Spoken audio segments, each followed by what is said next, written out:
ambiental dos trabalhadores do subgrupo Evermat. Sendo assim, a gente resolveu fazer essa roda de conversa online com o objetivo de estratégias para sustentabilidade inspiradas na ciência e nos saberes ancestrais. Dessa maneira, agora eu vou passar a palavra para o João Vitor. Bom dia, me chamo João Rossi, sou estudante de agronomia e estagiário aqui na Axia, na área de meio ambiente. A Axia, ela é referência em geração e transmissão de energia. Essa ação, ela faz parte do atendimento às condicionantes do licenciamento ambiental de operação das linhas de transmissão e subestações localizadas na região do oeste dos estados do Paraná, Santa Catarina e do Rio Grande do Sul. É uma atividade obrigatória e deve abranger todos os empregados que atuam na operação e manutenção dos empreendimentos. Para quem não conseguir acompanhar ao vivo, o evento será gravado e disponibilizado para que todos possam participar. Em caso de hacker, durante a reunião, é para todos saírem da sala e esperar novo link. Agradeço a presença de todos e passo a palavra para a jornalista Maria Zulmira, que vai coordenar o evento. Oi, gente. Tudo bem? Estão me ouvindo? Sim, bom dia. Então, bom, eu sou a Maria Zulmira de Souza, Zuzu, né?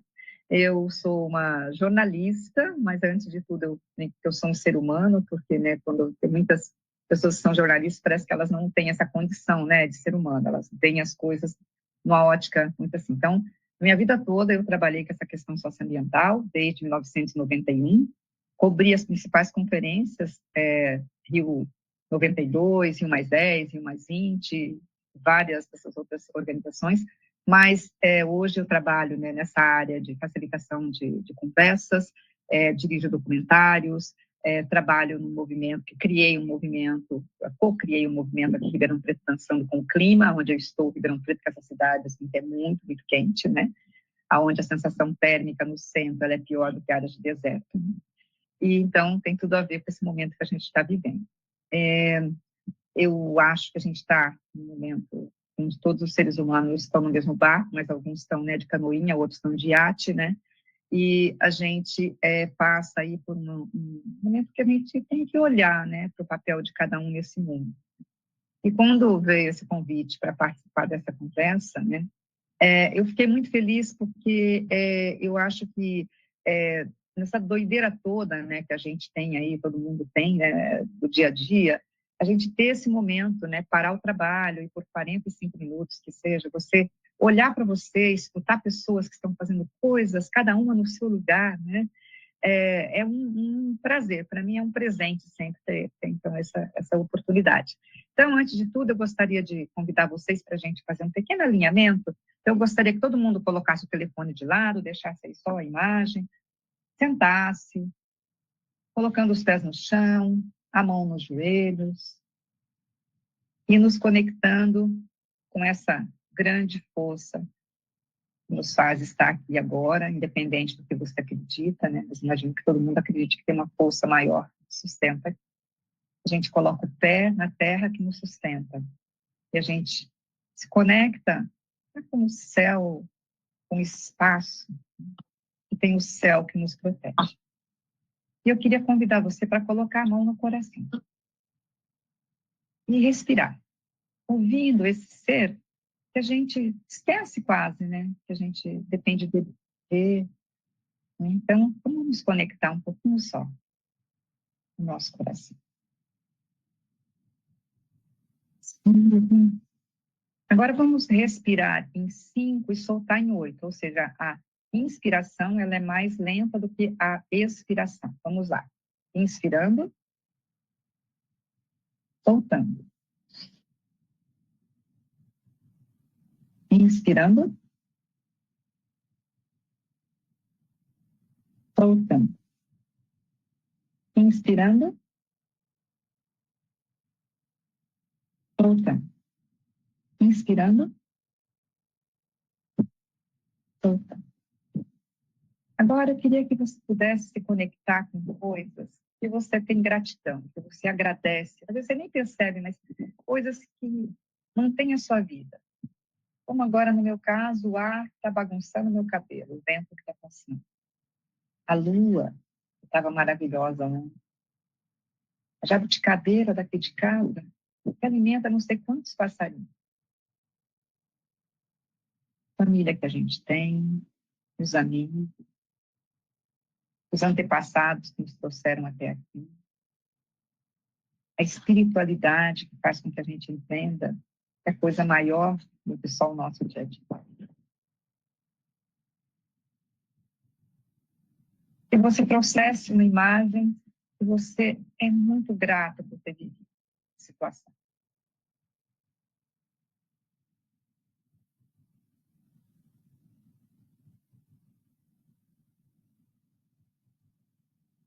Bom, agora pode abrir os olhos, chegando até aqui.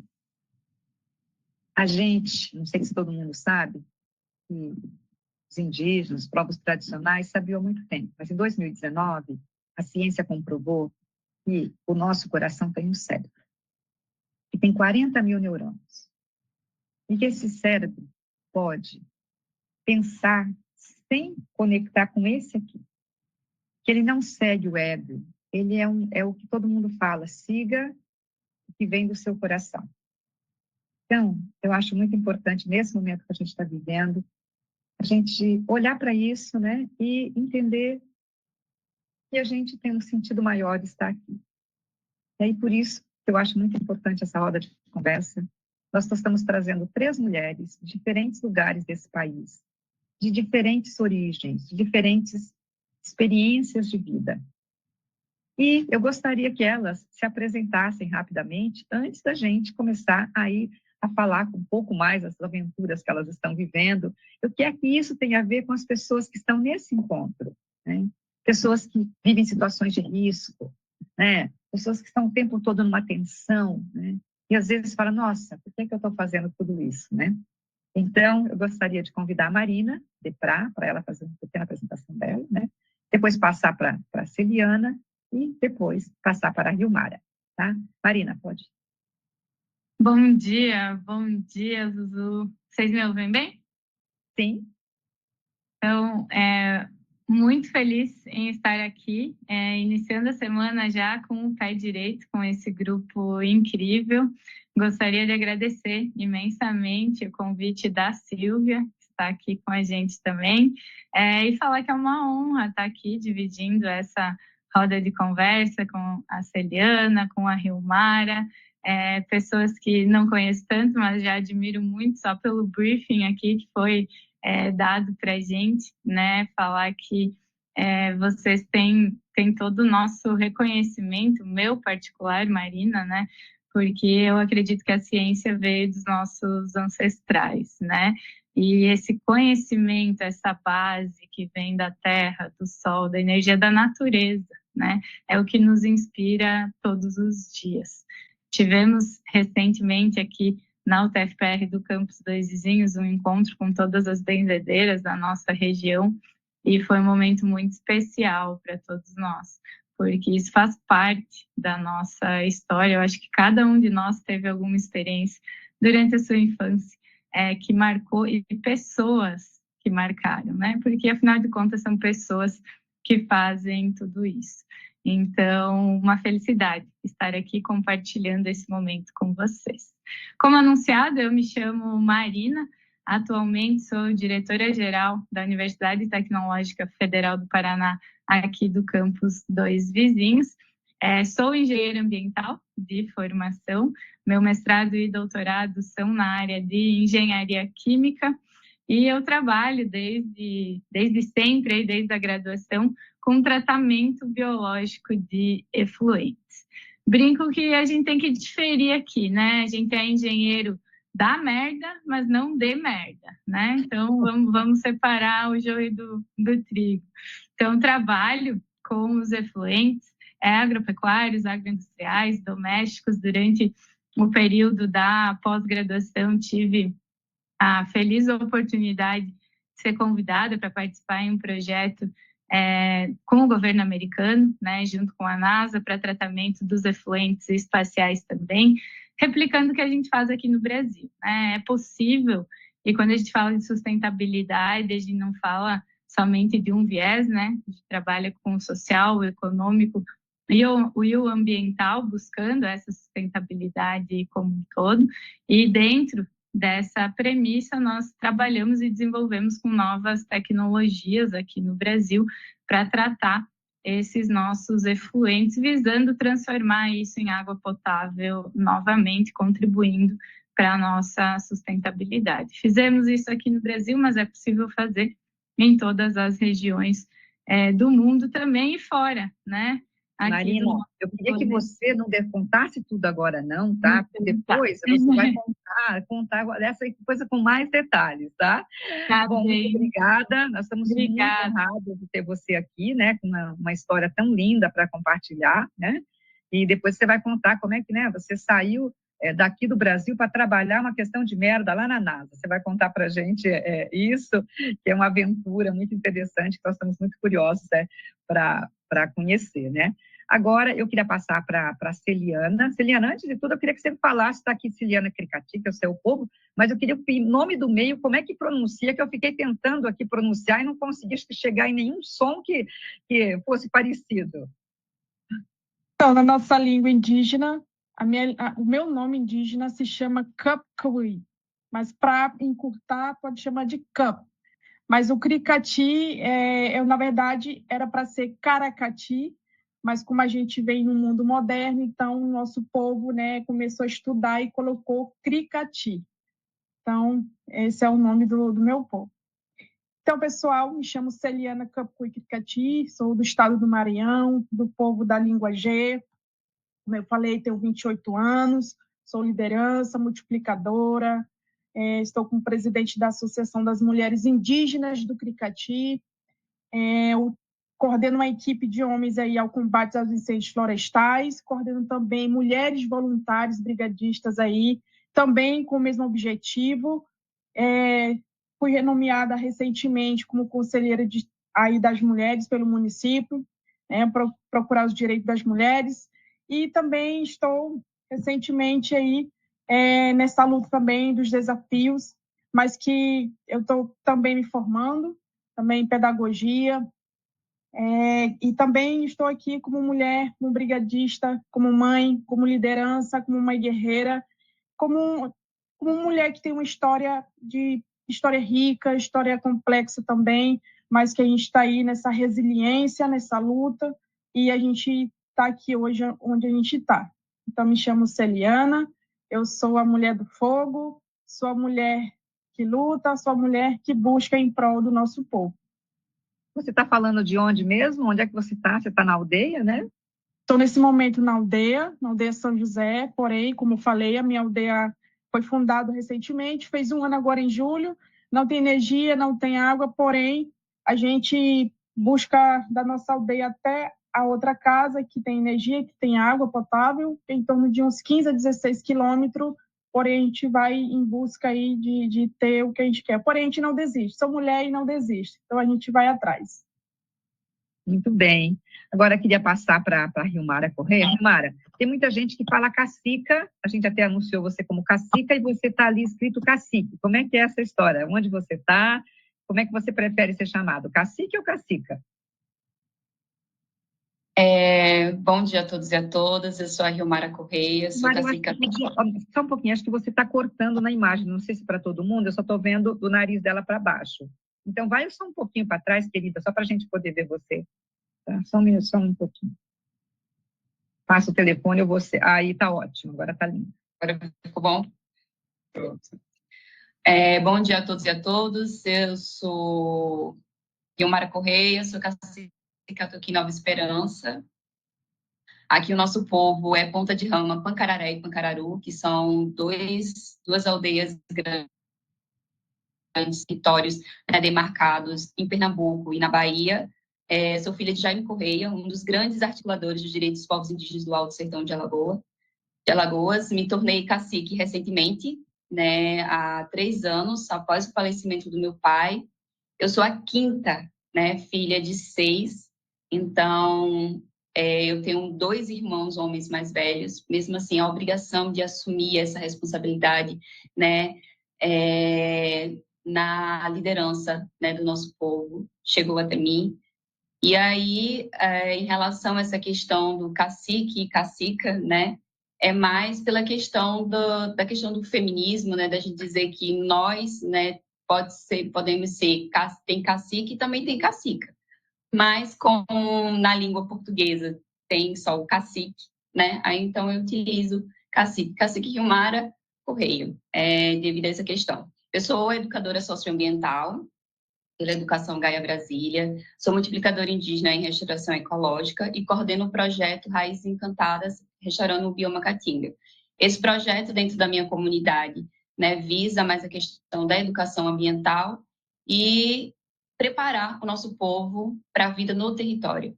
Né, devido a todo esse processo de colonização e antropização dos nossos territórios, o nosso povo, né, não teve ainda o território demarcado, e aqui no sertão alagoano, onde o nosso povo saiu, né, veio vindo desses outros territórios, como eu mencionei, de Pancararé e de Pancararu, e vieram aqui para a região de Pariconha, no Alto Sertão Alagoano.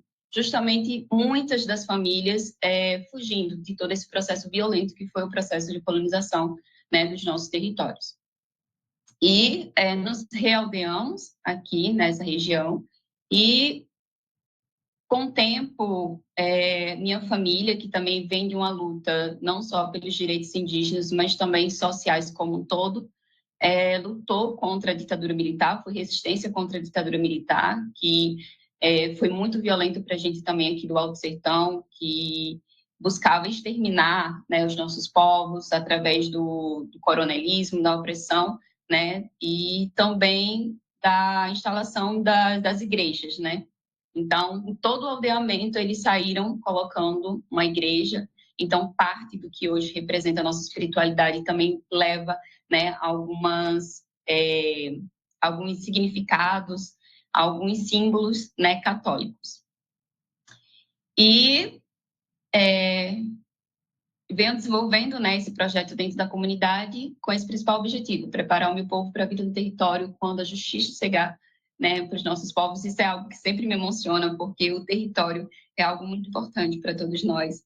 E o meu povo vive em resistência, né, há séculos e aguarda, né, esse momento de que a gente tenha finalmente o nosso território demarcado.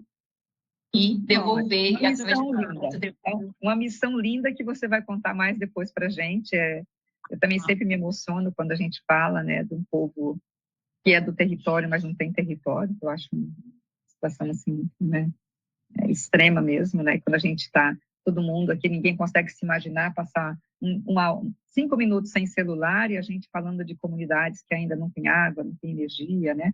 Então, acho que são universos muito diferentes, né? Onde a gente convive todo mundo ao mesmo tempo, né? Então, nessas épocas de transição, a gente tem cenários assim da alta tecnologia, né? E você tem estilos de vida, né, absolutamente singulares, simples, né, que tem uma harmonia com a natureza, que conseguem viver, estão sobrevivendo, né, não sei quantos anos. Então, eu acho que tem muita coisa aqui para a gente ficaria horas falando, né? Infelizmente, a gente tem um tempo curto, mas só essa experiência de poder estar ouvindo de vocês contando o que vocês passam, eu acho que vai inspirar muita gente sair daí agradecendo todos os dias por estar acordando com as coisas que a gente já tem, né? Então, Marina, queria então que você contasse um pouco dessa sua aventura, né? Como é que você sonhou isso alguma vez, né? O que foi esse trabalho tão interessante que você fez, lidando com bosta e com merda, que te chamou a atenção da NASA? Então, você vai contando, de repente te dou um pouquinho do tempo, tá bom? Mas estamos muito interessados aqui, principalmente porque a Silvia falou que você tem na sua característica, a característica importantíssima, que é o bom humor, de levar tudo isso com bom humor. Obrigada, Dudu. Você sabe que professora gosta de falar, né?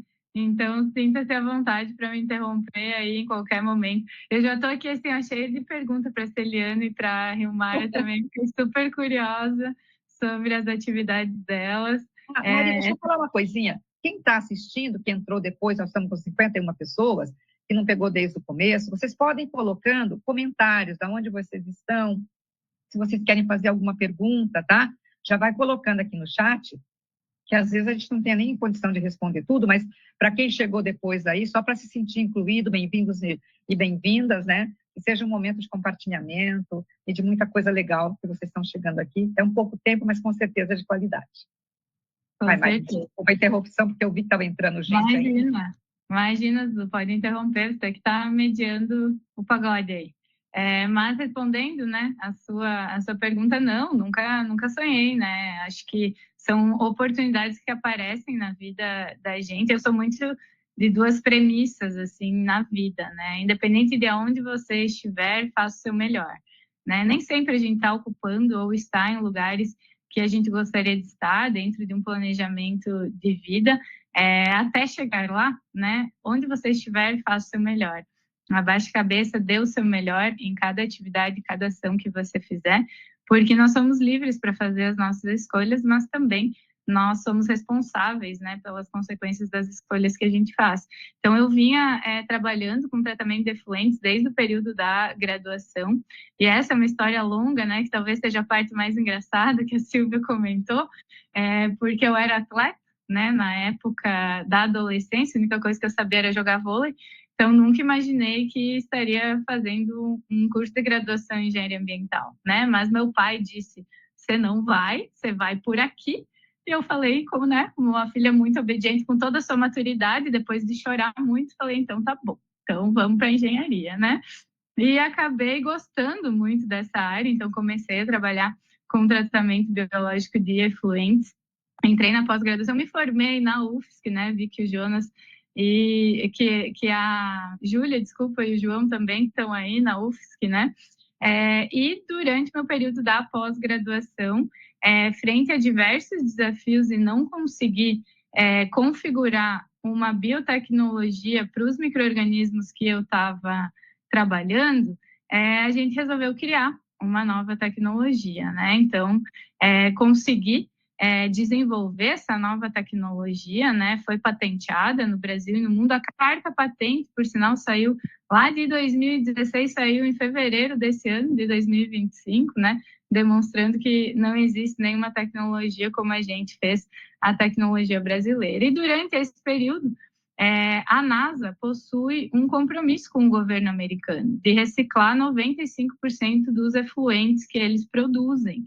E dentro dessa lógica, um projeto que eles estavam desenvolvendo de missão espacial que saía da Terra e ia para a Estação Espacial de Marte, eles tinham o objetivo de transformar todos os resíduos de cozinha e banheiro novamente em água potável, porque para a NASA custa muito levar a água da Terra para o espaço, é peso, né, gente? Então, para vocês terem ideia, cada galão de litro de água que sai da Terra para ir para a estação de Marte custa em torno de 83 mil dólares.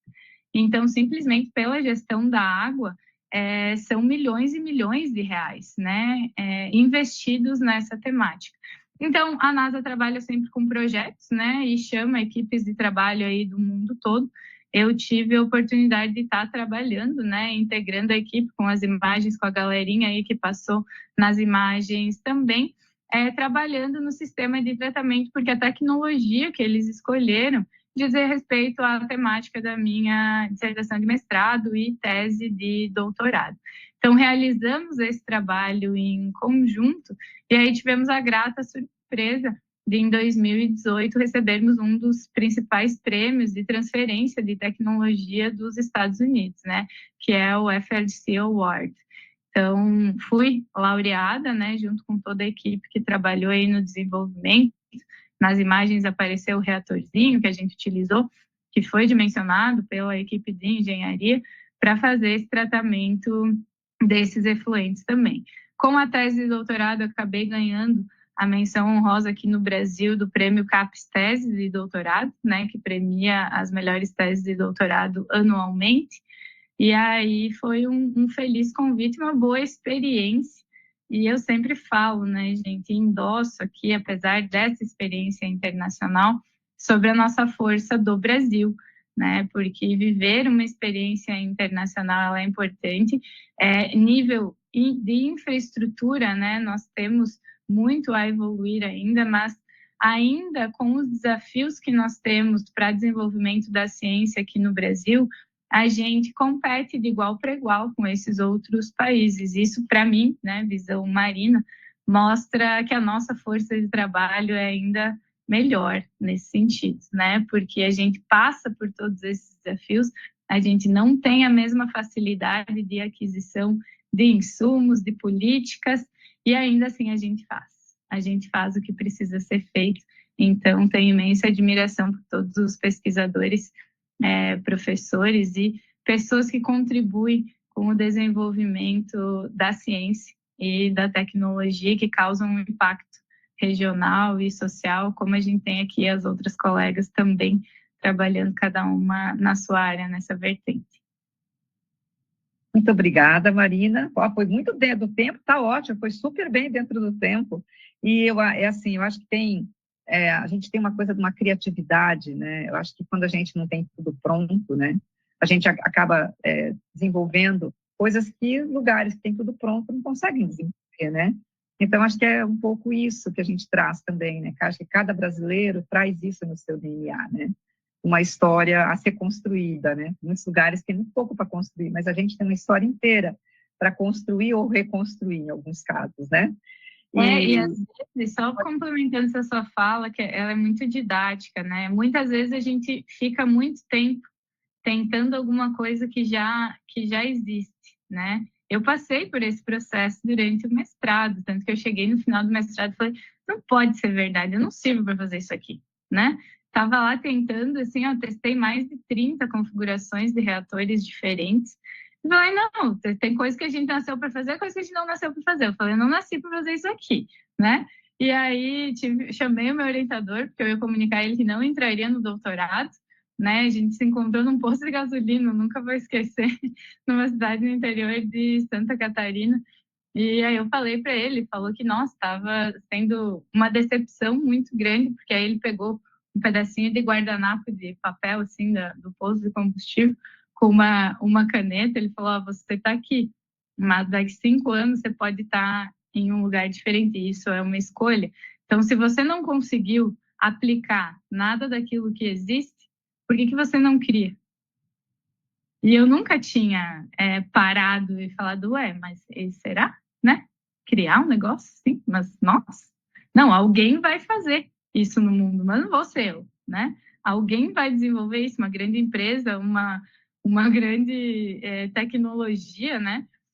E às vezes somos nós, né, gente? Então, outras pessoas conseguem, eu acho que esse é um papel importante que nós temos com a sociedade. Impulsionar, porque às vezes a gente enxerga o potencial nas outras pessoas que elas não enxergam, né? Eu não enxergava em mim, mas eu tive pessoas que enxergaram isso em mim e fizeram acontecer tudo o que aconteceu. Então, se não está funcionando do jeito que está, vira a chavinha, porque tem um jeito que vai funcionar. É isso aí. Por que não eu? Essa pergunta, né? Eu acho, por que não eu, né? Eu fiz essa pergunta uma vez. E aí eu criei uma coisa que ninguém tinha criado.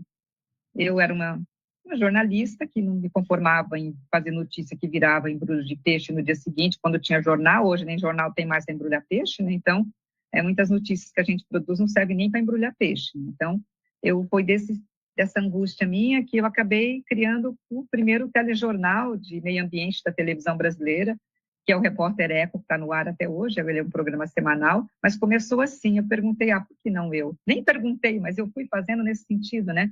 E ele está aí no ar desde 92, sabe? Quantas histórias ele já não ajudou, quantas pessoas ele já não propagou, quantas boas ações no mundo, quantos questionamentos. Então, eu acho que assim, nasci quase debaixo de um pé de café também, lá no Paraná, né?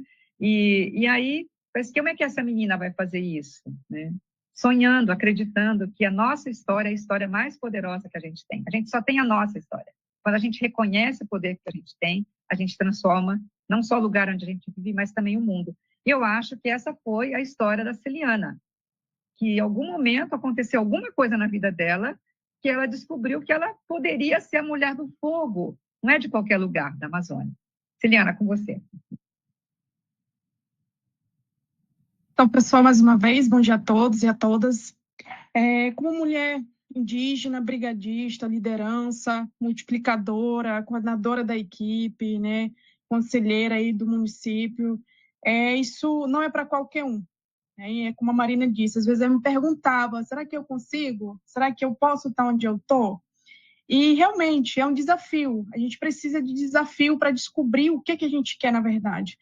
né? Então, eu sou parte de uma luta, de uma conquista, de uma resistência, da minha tradição, uma mulher que vem de uma comunidade que valoriza a sua terra, né, sua mata, sua cultura, sua ancestralidade, né, que é uma coisa sagrada para a gente. Venho de um lugar onde há força, resiliência, né, a nós mulheres como líderes naturais, guardiãs da cultura, a gente traz essa inspiração. E não foi à toa. Então, em 2018, eu comecei e vi que ali eu precisava ver o que estava acontecendo no nosso território. Então, eu morando no meu território, eu não sabia exatamente o que eu tinha no meu território. Eu não sabia se tinha tudo isso no Cerrado, né? Descobri que eu estou no Cerrado, descobri que eu tenho uma chapada cheia de coisas naturais, ricas, né? Então, chegar a um ponto desse e descobrir, olhar para trás, que eu já estou há 8 anos, né, como chefe de brigada, que não é para qualquer um ter que deixar sua família, sair da sua casa, combater o fogo, né, fazer algo que você nem imagina, né, que você iria ser essa pessoa. Então, não é fácil. Você, como mulher, é um desafio muito grande. Você para hoje eu estar aqui, eu sofri bastante, né, com preconceito por eu ser mulher, né, por eu estar à frente, que o nosso lugar era na cozinha, que hoje, na verdade, não é, né? Então, a gente chegar num ponto desse é uma conquista, é resiliência. Eu levo sempre esse nome comigo, essa palavra, essa frase comigo: resiliência, força, liderança, porque não é para qualquer um. Chegar a um ponto de ver a sua terra, o seu território ser queimado por fogo, ser destruído, né, ter animais extintos, remédios medicinais que hoje a gente usa, utiliza, né? Então, hoje eu sou uma inspiração. Então, hoje eu tenho 3 mulheres dentro da brigada, que inclusive veio da brigada voluntária, e sinto uma pessoa inspiradora para as outras mulheres.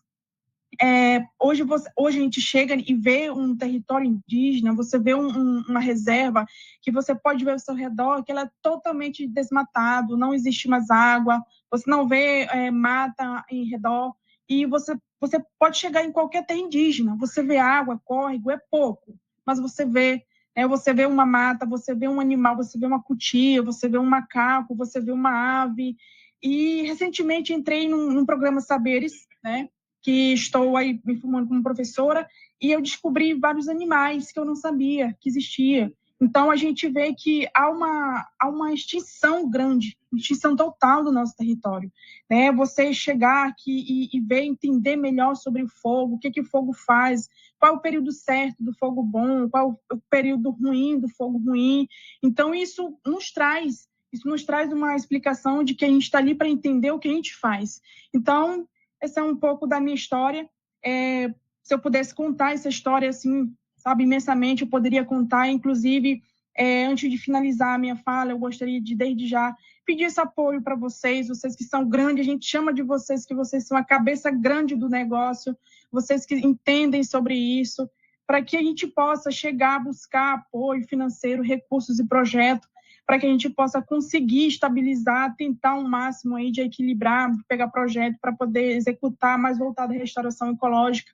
E o trabalho que a gente está com multiplicadora pela FUNAI aí, a gente está fazendo alguns trabalhos que está dando super certo, que é o berço, a muvuca, a gente está fazendo e está dando super certo. Então, a gente está contra o tempo, a gente está fazendo o nosso trabalho acontecer, regeneração natural, regeneração com apoio e a mão do ser humano, dos parentes, mas está dando certo.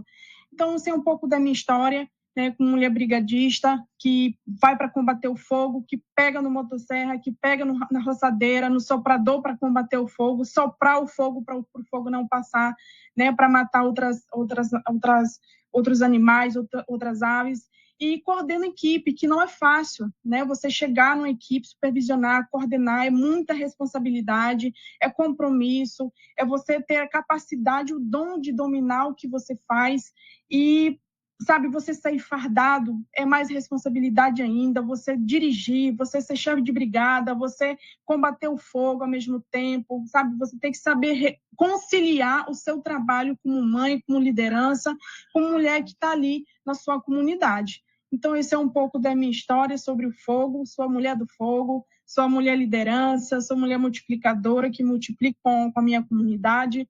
e em breve a gente vai estar aí fazendo outras ações que, graças a Deus, a gente pegou um projeto que foi aprovado, que é mais voltado à restauração ecológica. Então, essa é a minha fala. Obrigado pela compreensão, pela atenção, e qualquer dúvida, pergunta, estamos à disposição. Todas as mulheres em uma, né? Eu acho que aqui a gente tem vários casos de todas as mulheres em uma, né?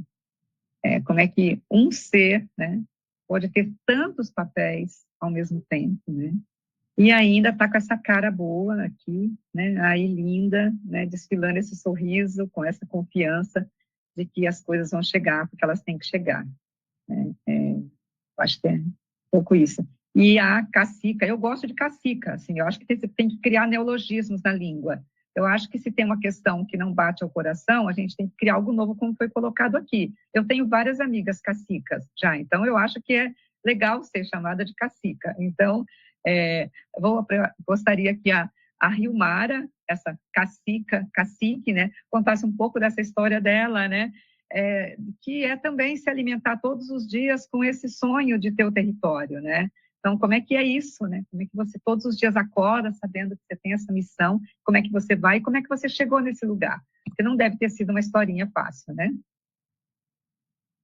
Sim, tudo começou quando eu tinha 18 anos, eu passei no vestibular da UNB, através de um convênio, né, FUNAI-UNB, e eu fui para a UNB estudar engenharia florestal. Então, foi lá que eu entendi que eu tinha uma missão, né, e essa missão era preparar o meu povo para a vida no território. E nessa época, ainda muito nova, com 18 anos de idade, né, saí aqui do Alto Sertão, sem entender, sem nunca ter vivido, andado em cidade, sem menina de tudo, como a gente diz aqui, e fui aprender, né, a ciência do não indígena também, que é, né, pela universidade. Quando eu cheguei na universidade, que eu comecei a ter contato, né, com a ciência do não indígena através da universidade, eu percebi que muito, né, do conhecimento já da universidade também a gente já conhecia no nosso território, né? Os meus pais já me ensinavam, só que de uma forma diferente. E eu sempre chegava alegre contando, né, para o meu pai: olha, pai, o que eu aprendi aqui é assim, aí a gente vê, né, dessa forma. Na mesma época, devido a todo esse problema, né, já de antropização dos nossos territórios, da nossa luta por direitos, do nosso processo de reorganização, né, social, houve um conflito, né, entre as nossas famílias aqui dentro do território, e eu entendi que a espiritualidade me chamou para intervir, né, nesse processo. E voltei para o território nessa época, mas eu já entendida, né, que eu tinha essa missão com o meu povo, eu busquei me tornar educadora socioambiental, que embora eu voltasse para o território sem a graduação em engenharia florestal, né, que me daria mais oportunidades, me daria o direito de assinar, né, projetos e tudo, como eu imaginava, e a gerenciar esses projetos, né, e fazer, trabalhar na militância, né, como engenheira florestal, porque embora nós sejamos, né, liderança, tenha toda essa questão da ancestralidade, mas quando você vai lá fora, que você senta numa mesa de reunião e você fala: olha, eu sou indígena, eu sou liderança e eu sou engenheira florestal, muda a forma como as pessoas nos enxergam, né? O nome indígena, que a gente vai lá solicitar um direito, que seja de FUNAI, em qualquer lugar, quando a gente aprende a falar, né? Uma das coisas que eu busquei também quando eu saí daqui, eu chegava na universidade e muita gente falava: nossa, como você fala diferente, né? Nossa, como seu sotaque é muito puxado. E daí eu fui entendendo a importância, né, de aprender, de melhorar o meu vocabulário para poder estar nesses espaços e ser ouvida, né, e levar a voz do meu povo de uma forma que eles pudessem entender as nossas necessidades, né, e dessem ouvidos, né, porque já participei de muitas reuniões com meu pai, acompanhava a Nina, né, que foi a nossa primeira cacique, que foi uma cacique mulher, né, uma cacica, né, e ela faleceu também no ano de 2022, e o meu pai faleceu no ano de 2023. Quando eles faleceram, eu já tinha retornado ao território, já tinha apaziguado aquela situação lá que eu falei para vocês e retornei, né, para a universidade mais uma vez, agora aqui na capital, em Alagoas, em Maceió, e já estava no 9º período de engenharia florestal. Eu estava em busca, né, desse diploma, porque eu sei o quanto que é importante a gente ter, né, esse diploma. E mais uma vez a minha aldeia entrou em conflito, né? E hoje nós somos 2 lideranças distintas. Tem o Daniel, que ficou do lado da Nina, e eu, que continuei o trabalho do meu pai. E hoje eu lidero aproximadamente 500 pessoas, e ele lidera outra parte da comunidade. E, diante de todo esse contexto, né, de conflitos que é causado não pelo nosso povo, mas por agentes externos, né? Tem agentes políticos envolvidos no meio, né? E então faz com que o nosso povo se divida. E eu falo para todos que esse é uma das minhas maiores lutas, que é combater esse mal que tem adentrado os nossos territórios e que tem separado os nossos povos. E tem dificultado, né? Porque o agente político ele entra nos nossos territórios, adentra os nossos territórios, divide os nossos povos, enfraquece a gente na luta. E aí nós somos aqui 3 grandes aldeias, né? Catoquim, Jeripancó, Caruazu. Nós somos mais de 5.000 indígenas aqui na região de Pariconha, né? E todos nós aguardamos a demarcação e homologação dos nossos territórios, para que finalmente a gente possa viver a justiça para os nossos povos. E eu luto, né, com a sabedoria ancestral, com a sabedoria do não indígena, para que eu possa restaurar a mente dos nossos jovens, para então, assim, restaurar os nossos territórios e devolver o bem viver ao nosso povo. É isso. Vou respirar um pouquinho, né? Ai, obrigada, Rimara, por compartilhar essa riqueza de vida e essa situação que tão pouca gente consegue imaginar, né? Como é que é viver numa cidade quando você nasceu na natureza, que a tua mãe é a natureza, que seus parentes são natureza, né? Então, o que eu tenho percebido muito, assim, é esse protagonismo no movimento indígena das mulheres, né? Muita mulher, muita coisa interessante, né? Mas tem outra coisa que eu acho muito interessante, é a estratégia que vocês criaram da retomada indígena. Eu acho que isso é uma coisa, assim, que nós, não indígenas, não conseguimos nos conectar numa coisa só para alcançar um projeto de vida que a gente precisa. Mas acho que vocês, por tanto sofrimento, conseguiram criar uma visão de futuro, que é essa retomada. Então, desejo aí que nesse espírito, né, dessa retomada, tanto você quanto a Celiana, né, possam entender que essa força vem de vocês, que as coisas estão mudando e que vocês hoje são muito mais ouvidos na sociedade e que a sabedoria de vocês é necessária, ela é vital para a gente sobreviver nos cenários que a ciência já avisou, né, que a ciência daqui que a Marina representada, vem avisando há 30 anos que era um programa de computador que hoje não é mais, então a nossa realidade ela é pior do que os programas de computador. Então, os cenários são muito complexos, né, que a gente está vivendo, e acho que nisso todo mundo, né, tem aí um papel, cada um que está aqui, cada pessoa que está lá cuidando da energia chegar na casa da gente, vivendo também aventuras impensáveis para nós, né? Então, não sei se as pessoas que estão aí, se quiserem fazer alguma pergunta, né, estão aí no campo, como é que repercute essas histórias para vocês? Vocês se sentem inspirados, né, a partir desses relatos, dessas 3 pessoas tão diferentes, ao mesmo tempo tão iguais, né? Sempre com uma vontade de fazer, de descobrir, que é quando ela descobre quem ela realmente é, que ela vai para algum lugar, né? E acho que isso é uma visão conjunta, né, de transformação. A gente vai para frente quando a gente descobre quem a gente tem uma história, que a nossa história é importante, independente do que você faça. A história de qualquer pessoa. Pode ser um varredor de rua, que passa cantando na sua casa, na frente da sua casa, sabe? Ele muda o seu dia, ele está ali fazendo, ele sabe que ele tem um papel, né? Então, acho que da gente sair dessa ideia de só quem tem cargos, quem tem tudo isso, são pessoas importantes dentro do processo. O processo que acontece com pessoas, né? E todas elas são importantes dentro de um processo para a gente chegar a algum lugar, né? Então, acho que essa fala de vocês aqui trouxe, assim, muito isso. Então, eu queria agora abrir para perguntas, né? Se as pessoas têm perguntas para fazer. A Silvia colocou aqui uma pergunta que eu tinha pensado em fazer, vou até colocar para a Marina poder comentar, que é como acessamos a sua experiência patenteada para tratar resíduos das comunidades onde no caso a Silvia faz programas socioambientais, mas acho isso que vale para todo mundo. Para a Rio Mara, que vai ter um território onde ela vai precisar desse tratamento compacto para poder, né, não ter os problemas, né? A Celiana, que provavelmente também precise, mas várias outras pessoas aí que estão em lugares que não têm esse tratamento, né? Então, queria que você falasse um pouquinho, né, sobre isso. Né?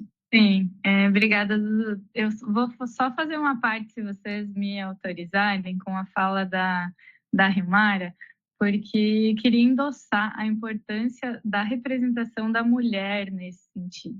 Acho que todas nós somos mulheres e estamos aqui, e vocês já devem ter ouvido muito falar isso também, né? Eu hoje ocupo aqui um cargo do qual eu sou a primeira mulher depois de 8 dirigentes anteriores desde o início da nossa instituição.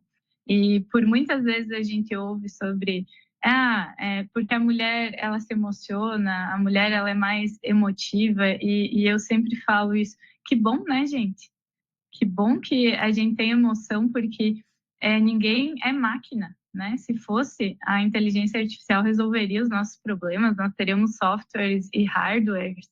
E eu acho que essa nossa característica de sermos mais humanas e nos mostrarmos vulneráveis nos momentos, isso nos fortalece ainda mais, né? E por que eu digo isso? Porque esses conflitos, na maior parte que a gente vê no histórico do desenvolvimento, não só do Brasil e do mundo, mas ele vem muito da impossibilidade de divergir da opinião do outro, né? E nós, enquanto mulheres e agentes mais emotivos, a gente permite essa divergência e encara isso como um aspecto evolutivo e não de rota concorrente, né? E sim complementar.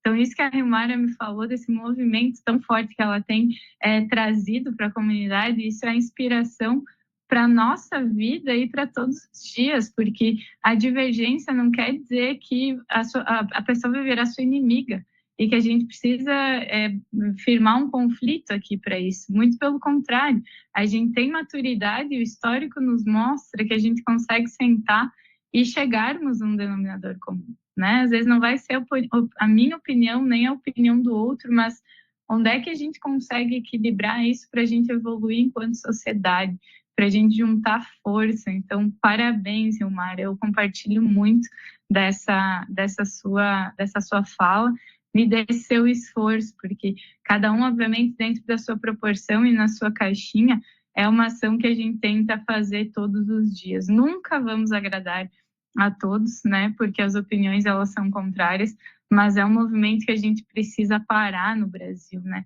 Ou você é X ou você é Y. Gente, não dá para ser Z aqui, né? Vamos sentar, vamos conversar que a gente se alinha. E respondendo à dúvida, Zuzu, existem diversas tecnologias disponíveis hoje para a gente tratar os efluentes. Nós estamos com um projeto aqui na instituição junto com Angola, e quando a gente fala muito aqui em saneamento ambiental. É importante a gente ter uma rede de coleta de esgoto, uma rede de tratamento, transformar isso em água potável, mas, gente, a gente fala em saneamento ambiental quando o saneamento básico ainda não está vencido, né? Hoje aqui, na nossa região, a gente abre a torneira e sai água. Mas isso não é a realidade de todas as regiões do Brasil, muito menos do mundo. Então, o conhecimento e a ciência, eu acho que eles vêm para trazer essa complementariedade também. Existem Ferraris que a gente não pode colocar para carregar um grão de arroz, e também não dá para colocar o Fusquinha para carregar um caminhão de arroz, porque se você colocar a tecnologia onde ela não foi feita para funcionar, ou você vai gastar muito dinheiro, ou você não vai ter a resposta da eficiência que você gostaria. Então, para regiões mais que o saneamento básico ainda não existe, a gente tem tecnologias mais simples, robustas e que também são eficientes, né, para tratamento dos efluentes. Então, por exemplo, nesse projeto que a gente está junto com a África, em Angola, eles não têm nem banheiro, né? Então, a gente trabalhou em uma proposta de vaso sanitário sólido, né? Partindo do princípio da compostagem, para que a gente consiga, pelo menos, ter uma segurança sanitária ali, né? De contenção de doenças, evitar doença de veiculação hídrica e dar uma sustentabilidade maior para pouca água que eles têm e precisam prospectar. Bem como a gente tem tecnologias baseado em plantas, né, que conseguem mitigar um pouquinho desses poluentes também, prezando primeiro pela parte sanitária, para depois a gente chegar na vertente do impacto ambiental propriamente dito, né? Então, o reator que nós patenteamos aqui no Brasil, ele tem o objetivo de uma tecnologia avançada de tratamento de efluentes para grandes volumes de indústrias, né, agropecuária, então tratamento de resíduos da suinocultura, avicultura, bovinocultura, laticínio, cervejarias, grandes empreendimentos que geram um volume muito grande e têm uma dificuldade de gerenciar. Mas, como eu comentei, para essas comunidades, nós temos tecnologias bem consolidadas que funcionam bem e a gente precisa de incentivos voltados a essa área também para a gente conseguir ter um mínimo de saneamento básico, né, voltado a isso, que a gente tenha água disponível. Né? Ok. Bom, gente, a gente vai ter que concluir, né? Então, assim, não tem muito tempo. Queria que vocês... a Marina pode dar o tchau dela. Queria que a Rilmara e a Celiana também tivessem a oportunidade de dar um tchauzinho, de falar uma palavrinha no final, né? Depois eu estava doida aqui para ter um tempo para pedir pelo menos se um dos homens que estão assistindo pudessem fazer uma pergunta, né? Porque eu estava muito curiosa, que nós temos aqui 6 mulheres, né? No momento nós estamos com 43 pessoas, menos 6, 37 homens ouvindo a gente falar, né? Então é uma experiência, assim, muito interessante. O Tiago acabou de se manifestar, então é só, pelo menos um homem se manifestando a partir disso, que eu fiquei muito curiosa, falando que histórias como essas nos lembram do quanto a determinação é capaz de transformar realidades. Obrigada, Tiago, pela sua participação. Quem quiser escrever, a gente pelo menos consegue ler aqui. Então, passo para a Rilmara para ela falar um tchauzinho aqui, depois a Celiana, e depois todo mundo, a ideia é que todo mundo abra, né, as câmeras, é isso, Silvia? Para a gente tirar uma foto do grupo todo, né? Então é isso. Vamos lá, Rilmara. Gente, gostaria de agradecer a oportunidade, né, de estar aqui com vocês, de contar um pouco da minha história. É uma pena, né, que o tempo é tão curto, porque eu ficaria mais uma hora aqui tranquilamente conversando com vocês. E rapidamente contar, né, uma experiência que eu tive na universidade. Eu trabalhei no PIBIC com biossólido, né, que é um produto resultante do processo de tratamento, né, da água. E aí o meu objetivo dentro da engenharia florestal foi produzir mudas, né, com biossólido para restauração de áreas. E também falar que eu sou uma mulher que não desiste nunca, né, apesar das minhas experiências da universidade. Agora tem um campus sertão aqui, então eu estou cursando geografia, estou indo para o 4º período de geografia, né, para concluir a minha graduação também em geografia. E é isso, gente. Gostaria de agradecer esse momento, né? Para mim foi uma oportunidade incrível e adorei estar aqui. Obrigada. Celiana, eu queria que você falasse, mas você respondesse rapidamente, perguntado como é que você faz parte, como é que você começa uma brigada. Lógico que isso é uma aula toda, né? Mas se você tiver uma dica, passando um avião aqui, uma dica bem assim, o que é a coisa mais importante para você criar uma brigada que funcione? E depois dar os seus agradecimentos. Para você criar, praticamente, há uma hierarquia bastante grande e há uma burocracia bastante grande. Porém, para você hoje formar uma brigada, você tem que mostrar a capacidade da sua comunidade, mostrar para o governo, para o município, para o estado, que você está ali para proteger o seu povo, a sua comunidade. E dali você formar, antes de tudo, a gente também no território, a gente tem uma hierarquia, a gente tem que comunicar os caciques, o pessoal do território, os caciques do território, e mostrar para o governo, mostrar que vocês estão ali, que tem essa capacidade, essa resistência de formar uma brigada. Então, isso é o de menos. Vem a parte mais burocrática, porém, a gente vai vendo aí. E quero aqui também agradecer, em primeiro lugar, a Deus, né? Agradecer aí pela oportunidade de a gente expressar a voz da nossa comunidade, expressar a minha voz, né? Obrigado pela oportunidade, Zuzu, Silvia, Jonas, Marina, uma fala muito importante, Rilmara, novamente a gente se vê, Júlia. Então, só agradecer a todos que estão aqui e levem essa nossa voz, levem isso que a gente acabou de falar, né? Que mostrem para o mundo e mostrem que somos capazes, somos indígenas, somos um povo resistente, estamos aqui para lutar, estamos aqui para derramar sangue, mas, enfim, estamos aqui, somos a resistência. Então, levem a nossa voz, levem, expressem isso lá fora por nós, e obrigado pela oportunidade. Que Deus abençoe cada um de nós, que possamos nos ver em breve, em qualquer lugar. Grata.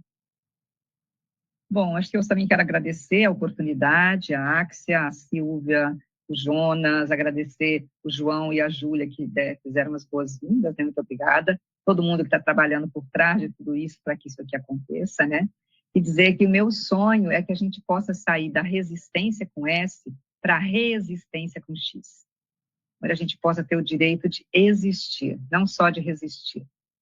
Eu acho que é importantíssimo da gente colocar na nossa cabeça que o nosso direito é a existência, não só resistir. Que a gente pressupõe que a gente tem que estar sempre lutando, sempre... Não, vamos nos juntar pelo que nos une, não pelo que nos separa.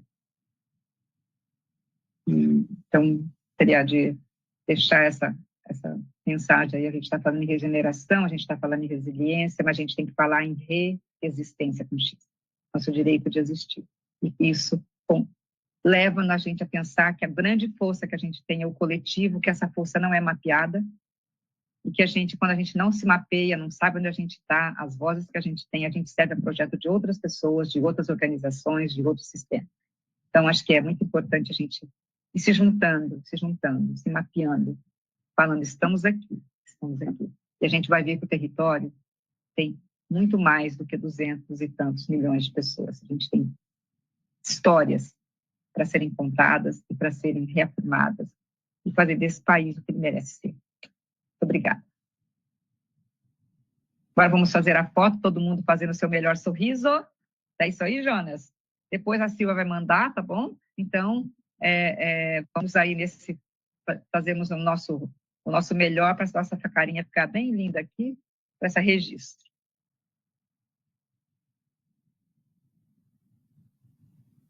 Jonas, por favor, avisa quando concluir as fotos, você deve estar em várias telas. Jonas, uma assim, depois uma de todo mundo de coraçãozinho.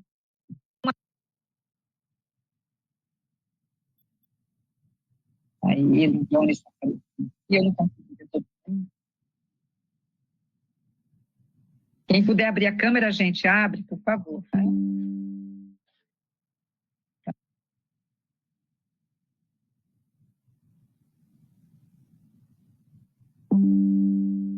A de coraçãozinho, por favor. Vamos fazer coraçãozinho.